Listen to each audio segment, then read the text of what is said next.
Hello everybody and welcome to the Lo-Fi Crypto Lounge. Now today we're going to be talking about Cardano or ADA.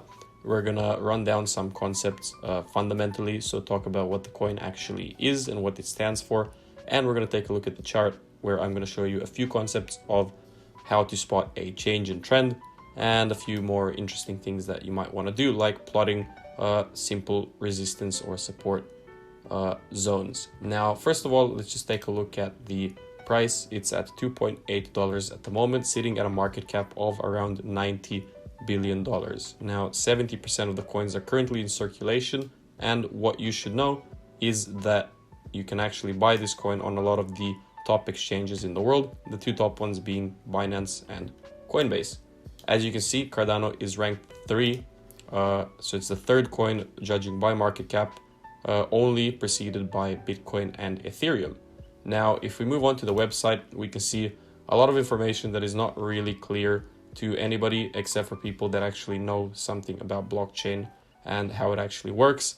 But in short, it's a platform for people who want to build on the blockchain network, and they promote sustainability, interoperability, which means creating something on the Cardano blockchain, but being able to use it on other blockchains, and a few more different concepts. Now, please actually take a look at their website. There's a few interesting things that you should discover, but a few things that were very, very interesting for me were this one, for example, where their primary goal is people, purpose, research, technology, and opportunity.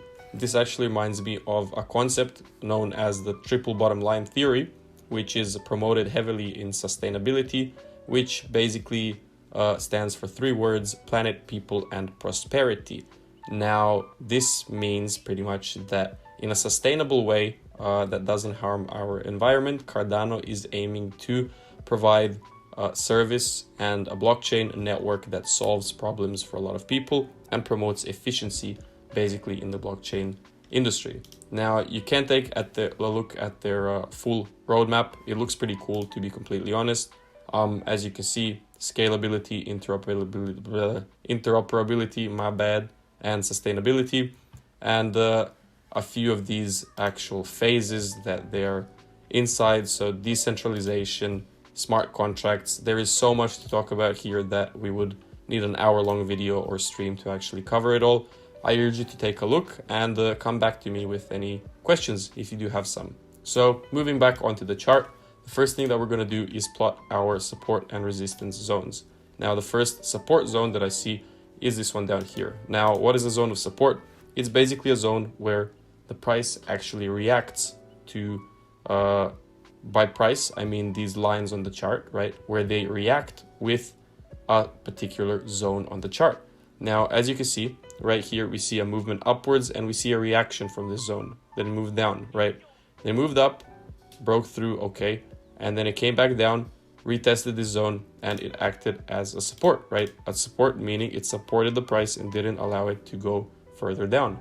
Then we had a few other swings up and then a movement down. And what do we see again?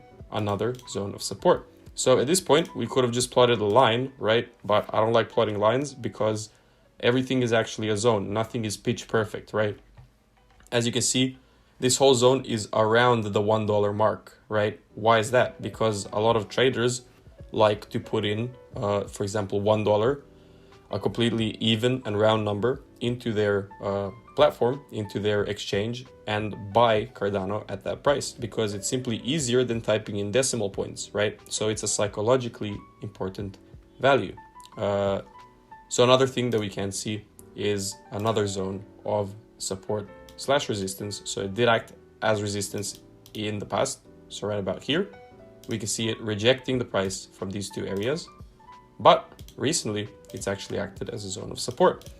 So Cardano came back, made a price floor at this price of around $1, and then started a huge bull run, moving upwards, finding small resistance around the $2 mark, coming back down, and then bouncing all the way up. Now, this was all on the daily time frame. So each candle that you see is actually a day long. So this candle represents movements in a single day.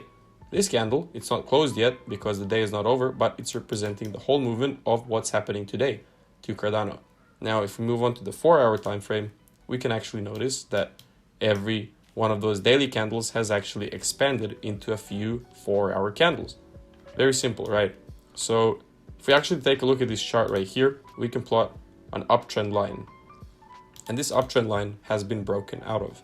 Now, what does this mean? It doesn't necessarily mean that we're going to see a movement down in price, but chart work and simple analysis shows us that it might.